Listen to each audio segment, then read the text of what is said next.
Hi, everyone. Greetings and happy Monday, and extended reverence to those who are honoring their transitioned loved ones on this Memorial Day. I'm your host, Dr. Mallory McCoy, and welcome to this week's live stream episode of A Monday Moment with Dr. Mal.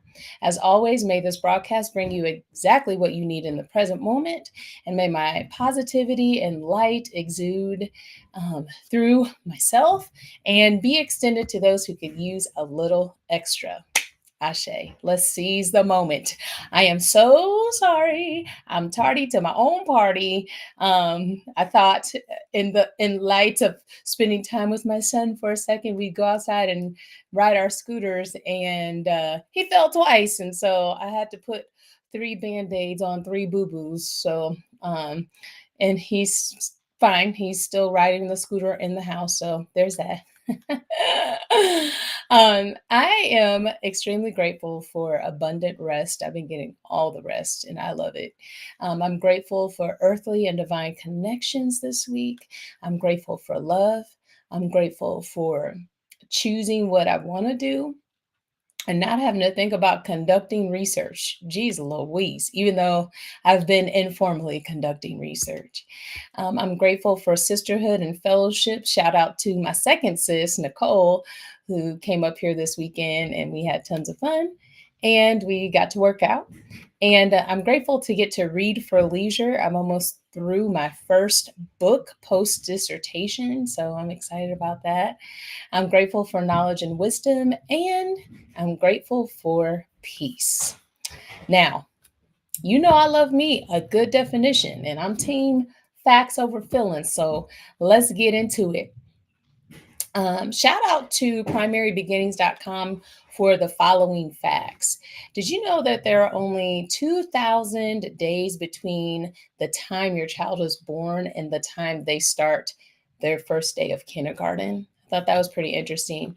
From birth through age 3, children undergo a rapid period of brain development. Their experiences during this time play a crucial role in their development. Exposure to positive experiences can lead to successful outcomes. Up to age 8, early childhood experiences also affect the development of the brain's structure, from vital cognitive development to more complex brain functions. Your child's brain development begins as early as they grow in the womb. This provides a foundation for all future learning, physical, mental, social, emotional health, and behavior.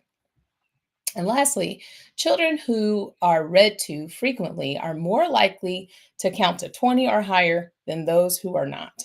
They are also more likely to write their names, read, or pretend to read by the time they get to kindergarten. While it's important for children to be read to at school, it's equally important for parents to continue at home. The more a child is read to, the greater the benefit. As parents, that's the least we can do to immerse them in the language that we speak, which brings me to my topic of the week. This message is short and sweet this week, and it's simple. Education starts at home. I'm speaking to the parents surrendering children to a school system not fully equipped to serve all students. Of course, there are measures in place with the intention of serving all students. But the reality is that schools are inundated with so many children and families that need help, and the financial and other resources run dry pretty quickly. Schools can do what they can, but ultimately, parents are the primary and most influential educators in a child's life, particularly in the early years. We are responsible for shaping our child's learning, behavior, and attitudes through everyday interactions. Sorry. my my wild one who has ripped his band-aids off is now joining the this is the first time he's actually enjoyed or joined a live, so this is hilarious. But education starts at home, so here we go. This should make sense because the home environment is the first learning space for a child. Activities such as talking, reading, playing, and exploring with parents lay the foundation for cognitive, social, and emotional development. I composed the following list to highlight important reasons why parents should take their role as first educators as serious as possible. Number one, anecdotally speaking, children learn by observing their parents. Parents model behaviors, values, and attitudes that children often imitate. This includes, thank you so much for the snotty kiss. This includes language use, social interactions, and problem solving skills. Ask me how many cuss words I've heard kindergarten students use. This is a perfect segue to my next point, which is parents play a crucial role in their child's language development. Hold on, son, I love you, but we're going to turn this off. Thank you. Engaging in conversations, reading aloud, and exposing children to a rich vocabulary from an early age significantly boost language skills. A fun fact that goes well here: when I took a class on reading during my undergrad, my mind was blown by the fact that when we're born with an understanding of how language works. Oh, thank you so much. And have the capability to produce all the sounds to speak every language in the world. Over time, we lose this ability, so it's imperative to immerse children in as many different languages as possible when they're young. Goodness, I love doors. Early socialization with parents and family members help children develop essential social skills such as sharing, empathy, cooperation, and conflict resolution. Parents transmit cultural, ethnic, or ethical and moral values to their children, helping them to understand their heritage and develop a sense of identity and belonging. So keep those backyard parties popping and those family gatherings going because they are so essential to the development of your child.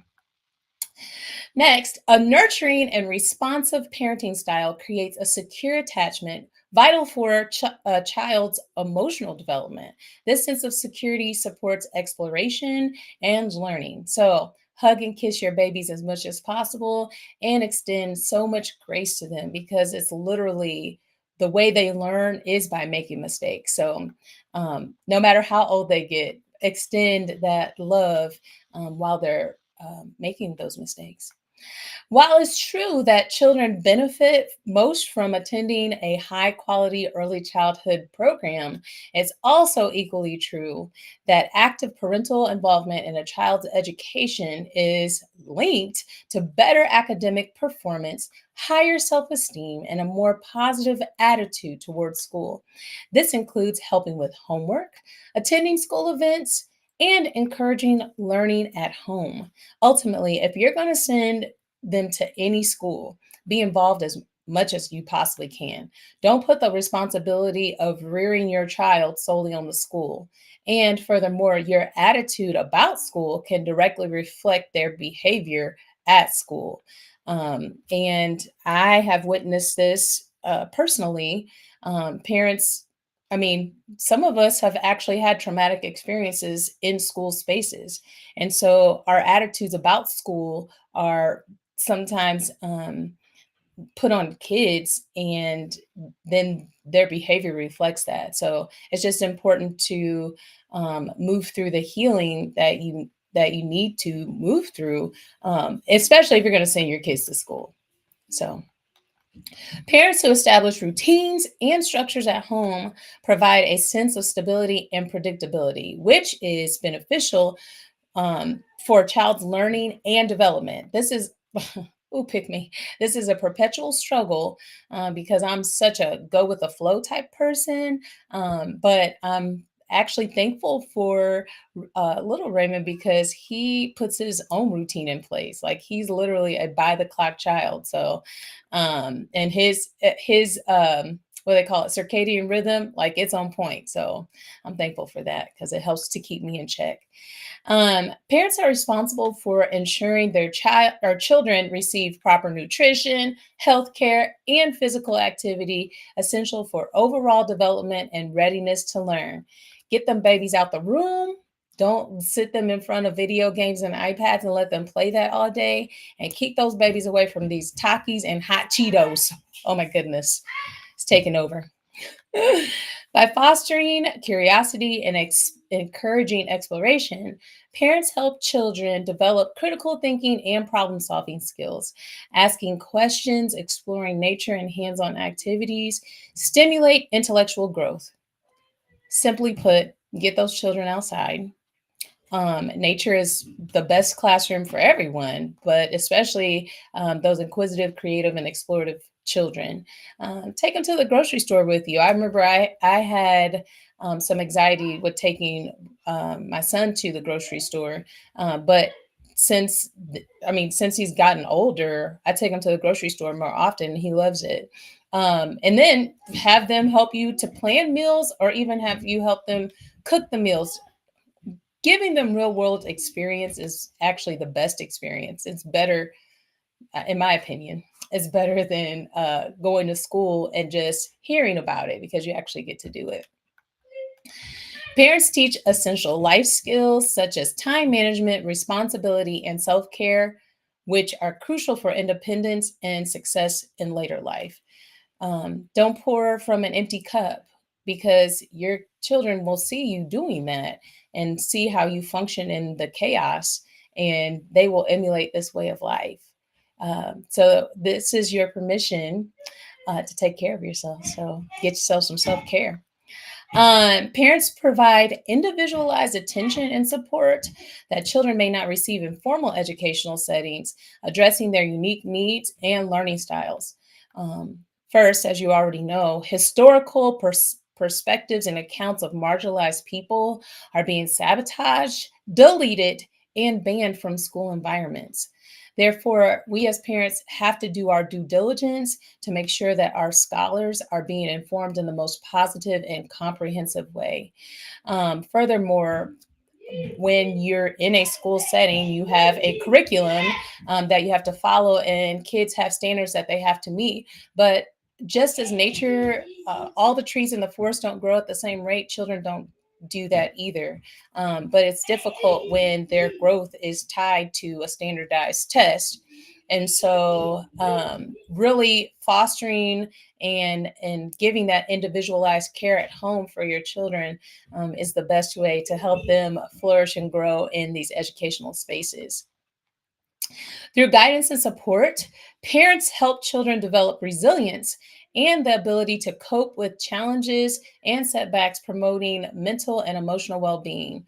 And I will say, for my generation, the millennials, it's really important for us to do our own work. So, again, we're not imprinting what we didn't work on our children. So do the work to get emotionally and mentally intelligent.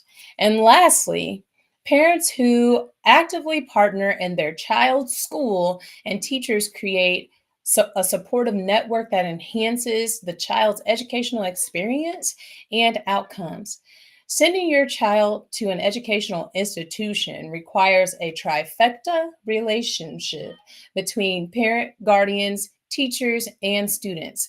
The kids need to know and recognize that a team is in place, a team exists for their success. When I show up as an educator in the space, my main focus is the success of the child, period.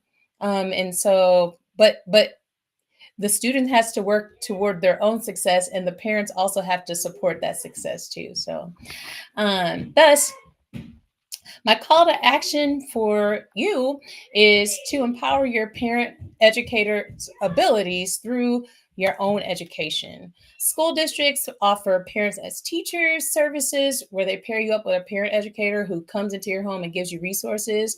I actually took advantage of this when my son was little, and I'm certified to teach birth through third grade. So even as an early childhood educator, I took advantage of parents as teachers. Also, look for parent educator groups and businesses in your area and reach out. I know I am in a plethora of Facebook groups that moms just put out, questions, and then the community answers. I love that because even people who have really, really difficult situations, if they don't feel comfortable to post their image and their information, they can still post anonymously and get the help that they need.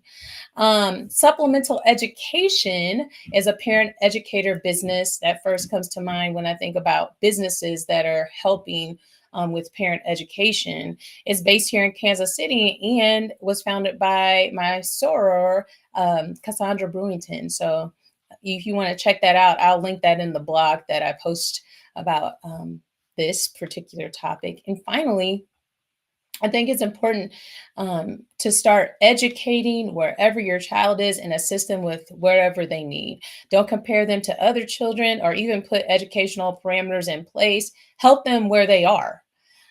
Being an autism mom myself, was always subconsciously worried when my son didn't meet the milestones that the paperwork at the doctor's office was saying that he should have been meeting. But when I released myself from those paper parameters and just looked at my kid and decided that I'm going to do whatever he needs at the time that he needs it, it certainly has made a difference in my approach with him. And he's thriving at his own level and in his own way. So I'm so proud of him. And to wrap up this evening, I'll leave you with a quote and a list of affirmations. So my quote is, "A child educated only at school is an uneducated child."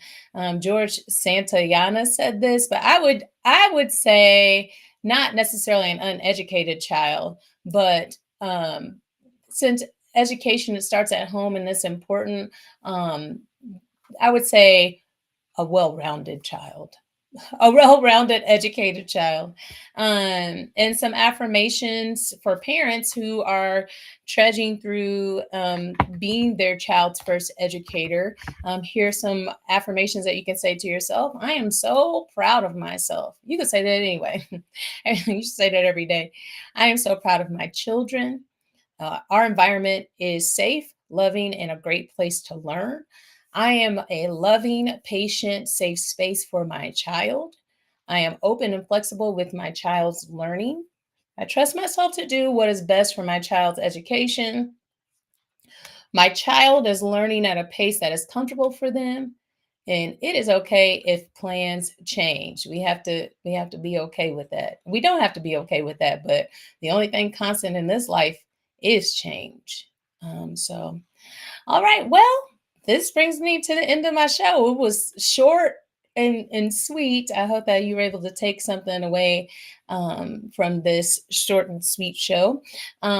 Next week, in honor of travel season, I will be doing a show called The Pros and Cons of Traveling with Others.